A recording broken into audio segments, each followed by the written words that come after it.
Thalamus क्या बनाता है? हाइपोथैलेमस को हम लोग बोलते क्या है, पहले तो ये पता होना चाहिए आपको। Hypothalamus, hypothalamus known as the master of master gland. क्या बोलते हैं बच्चा?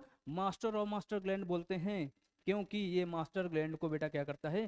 कंट्रोल करता है। As you know, master gland किसको बोलते हैं हम लोग? पिट्यूटरी ग्लैंड को बोलते हैं। अब जो बेटा मास्टर को कंट्रोल कर रहा है वो क्या हो जाएगा? मास्टर ऑफ मास्टर ग्लैंड हो जाएगा। मतलब हाइपोथैलेमस क्या है? मास्टर ऑफ मास्टर ग्लैंड है। ठीक है, मास्टर ऑफ मास्टर ग्लैंड। ठीक है, मास्टर ग्लैंड। अब ये बेटा किसको कंट्रोल करेगा? ये यहाँ से क्या निकालेगा? पहले तो GnRH निकालेगा, GnRH निकालेगा। अब GnRH बेटा निकलेगा तो ये कहाँ पे एक्ट करेगा? एंटीरियर पिट्यूटरी पे एक्ट करेगा। कहाँ पे एक्ट करेगा बेटा? एंटीरियर पिट्यूटरी पे एक्ट करेगा, एंटीरियर पिट्यूटरी पे एक्ट करेगा। ठीक है, एंटीरियर पिट्यूटरी पे एक्ट करेगा। ठीक है, एंटीरियर पिट्यूटरी से बेटा क्या निकलेगा? यहाँ से हार्मोन्स निकलेंगे, LH और FSH। क्या निकलेंगे बेटा? LH और FSH। जैसा कि हम लोग जानते हैं, यहाँ से निकलेगा LH और यहाँ से निकलेगा बेटा FSH। ठीक है, LH जो होता है बेटा, इसका काम क्या होता है मेल में और फीमेल में, और FSH का काम क्या होता है मेल और फीमेल में। मैं दोनों बात बताऊंगा बेटा। पर्टिकुलर हम लोग गैमेटोजेनेसिस पढ़ रहे थे, बट मैं थोड़ा इसको एक्सपेंड करके बताना चाहता हूँ हम लोगों को। ठीक है, तो यहाँ पे बेटा जो LH होता है, ये मेल के केस में, मेल के केस में बेटा प्यूबरिटी के टाइम पे कहाँ पे एक्ट करेगा? LH act on the Leydig cell. कहाँ पे एक्ट करेगा बेटा? लीडिंग सेल पे एक्ट करेगा, लीडिंग सेल पे एक्ट करेगा। ठीक है, लीडिंग सेल बेटा, लीडिंग सेल को हम लोग इंटरस्टिशियल सेल भी बोलते हैं। They are responsible for formation of the testosterone और एंड्रोजन। बेसिकली मेल के केस में एंड्रोजन क्या होता है बेटा? टेस्टोस्टेरोन होता है। ये प्यूबर्टी के टाइम निकलता है। मेल के सेकेंडरी सेक्सुअल कैरेक्टर को बढ़ाने के लिए, मेल के सेकेंडरी सेक्सुअल कैरेक्टर को लाने के लिए बेटा टेस्टोस्टेरोन जरूरी होता है। फीमेल में सेकेंडरी सेक्सुअल कैरेक्टर लाने के लिए बेटा एस्ट्रोजन रिस्पॉन्सिबल होता है। ठीक है, मतलब एंड्रोजन फीमेल में कौन कौन से हैं? कौन कौन से? एस्ट्रोजन और बेटा प्रोजेस्टेरोन। मेल के केस में बेटा टेस्टोस्टेरोन है। यहाँ से बेटा क्या निकलेगा? लीडिंग सेल से क्या निकलेगा? टेस्टोस्टेरोन निकलेगा, टेस्टोस्टेरोन निकलेगा। जैसे ही बेटा टेस्टोस्टेरोन निकलेगा, मतलब क्या हो जाएगा? मेल में प्यूबरिटी आ जाएगी। प्यूबरिटी का मतलब होता है बेटा जब मेल में बियर्ड का डेवलपमेंट हो जाना। ठीक है, उसकी वॉइस जो है, जो मैं बोल रहा हूँ बेटा, जो आप बोल रहे हैं, अगर मेल हैं तो बेटा मेल की आवाज़ जो होगी कैसी हो जाएगी? भारी हो जाएगी। भारी का मतलब होता है बेटा, मतलब हैवी टाइप की आवाज़ होना। ठीक है, और हाँ अगर हम लोग यहाँ पे बात करेंगे, ये जो LH बता दिया मैंने, लीडिंग सेल पे एक्ट करेगा, टेस्टोस्टेरोन निकालेगा। अब यहाँ पे FSH जो होता है बेटा, आपको बताया मैंने मेल के केस में FSH जो होता है वो कहाँ पे एक्ट करता है? स्पर्मियोजेनेसिस जब प्रोसेस होता है वहाँ पे एक्ट करता है। और हाँ, स्पर्मियोजेनेसिस में तो करेगा करेगा, और ये एक्ट कहाँ पे करेगा? बट बेसिकली सर्टोली सेल पे एक्ट करेगा। ये कहाँ पे एक्ट कर रहा है? लीडिंग सेल पे। ये बेटा सर्टोली सेल पे एक्ट करता है, सर्टोली सेल पे एक्ट करेगा।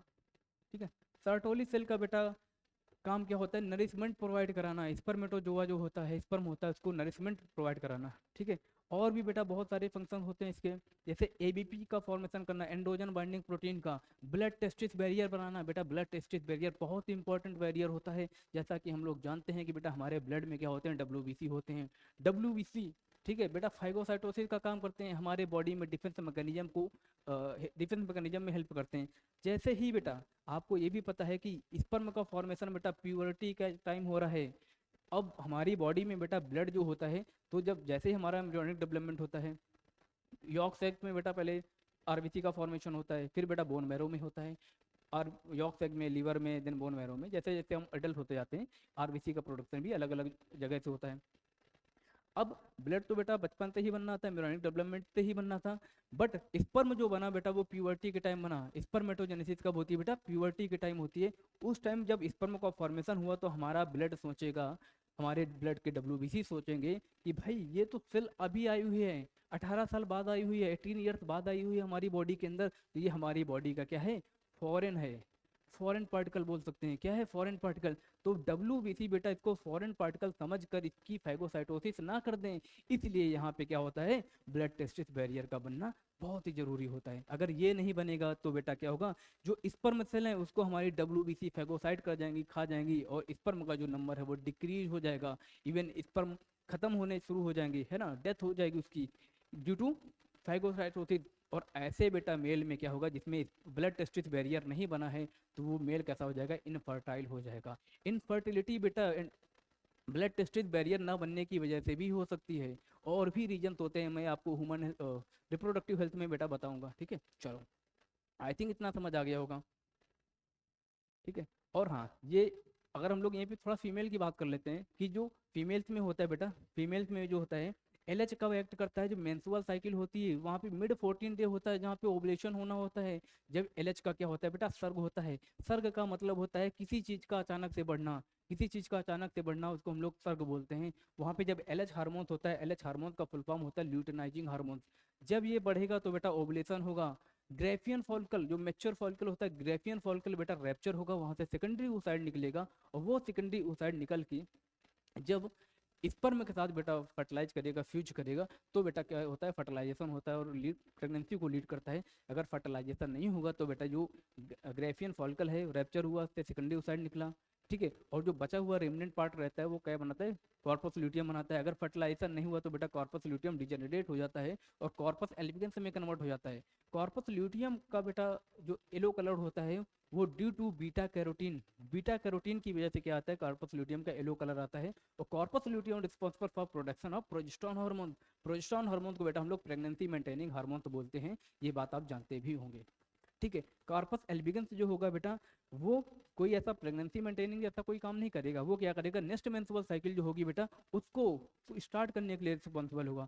ठीक है, आई थिंक ये समझ गए होंगे। तो वहाँ पे बेटा LH हार्मोन ओवुलेशन के टाइम एक्ट करता है। और बच्चा अगर हम लोग बात करें FSH हार्मोन, FSH हार्मोन जो होता है फॉलिकल स्टिमुलेटिंग हार्मोन, ये क्या कराएगा, फीमेल्स में बेटा फॉलिकल का डेवलपमेंट कराएगा। फीमेल में फॉलिकल का डेवलपमेंट जैसे आप पढ़ते हैं कि primordial follicle convert into primary follicle, then secondary follicle, then tertiary follicle, tertiary follicle convert into the mature follicle, जिसको हम लोग ग्रेफियन फॉलिकल बोलते हैं। तो ये जो बेटा सारा का सारा फंक्शन हो रहा है with the help of FSH hormone. Mainly FSH hormone बेटा वहाँ पे एक्ट करता है, तभी क्या होता है, फॉलिकल का डेवलपमेंट होता है। अगर फॉलिकल का डेवलपमेंट नहीं होगा तो बेटा फॉलिकल मैच्योर नहीं हो पाएंगे, फॉलिकल डिफरेंशिएट नहीं हो पाएंगे, और फॉलिकल डिफरेंशिएट नहीं हो पाएंगे तो बालक क्या होगा, वहाँ पे कोई भी ओवुलेशन नहीं हो पाएगा, मैच्योर फॉलिकल ही नहीं बनेगा, सेकेंडरी oocyte नहीं निकलेगा, सेकेंडरी oocyte नहीं निकलेगा तो बेटा प्रेगनेंसी होने की संभावना ही नहीं है। ठीक है, तो ऐसी फीमेल में भी बेटा क्या हो जाएगा, इनफर्टिलिटी हो जाएगी। मैंने अभी आपको बताया था कि मेल के केस में इनफर्टिलिटी कब हो सकती है, जब blood testis barrier Sertoli cell नहीं बनाएंगी। अगर यहाँ पे बेटा क्या हुआ, फॉलिकल का डेवलपमेंट भी नहीं हुआ, तो भी फीमेल बेटा कैसा हो जाएगा, इनफर्टिलिटी हो सकती है। और भी रीजन्स होते हैं, वो मैं आपको बताऊंगा रिप्रोडक्टिव हेल्थ में। आई होप कि बेटा सारी की सारी चीज़ें आपको इतनी समझ आई होंगी। ठीक है, ये बेसिकली मैंने स्पर्मेटोजेनेसिस को लेके ही बताया था, बट मैंने इलोबरेट करके बता दिया आपको गैमेटोजेनेसिस में, oogenesis के बारे में भी। स्पर्मेटोजेनेसिस तो मैं आपको पढ़ाऊंगा ही अभी। ठीक है, और मैं oogenesis के बारे में कुछ चीज़ें बताना चाहता हूँ बेटा। जो oogenesis स्टार्ट होती है ड्यूरिंग एम्ब्रियोनिक डेवलपमेंट के टाइम स्टार्ट हो जाती है, यही डिफरेंस होता है बेटा स्पर्मेटोजेनेसिस और oogenesis में। स्पर्मेटोजेनेसिस होती है बेटा, ये कब होती है, प्यूबर्टी के टाइम स्टार्ट होती है, जब टेस्टोस्टेरोन का लेवल बढ़ता है। बट oogenesis जो होती है बेटा एम्ब्रियोनिक डेवलपमेंट के टाइम स्टार्ट होती है, जब कोई फीमेल चाइल्ड अपनी मदर के यूट्रस में होती है या वॉम में होती है। तो वॉम को बेटा हम लोग क्या बोलते हैं, यूट्रस बोलते हैं, जैसा कि आप जानते भी होंगे। जो यूट्रस का शेप होता है बेटा कैसा होता है, इन्वर्टेड पियर शेप होता है। इन्वर्टेड पियर शेप का मतलब, जैसे आप नाशपाती का नाम सुना होगा, उसको उल्टा कर दें, उस साइड उस तरह का क्या होता है बेटा, यूट्रस होता है। ठीक है, आई थिंक क्लियर हो गया होगा।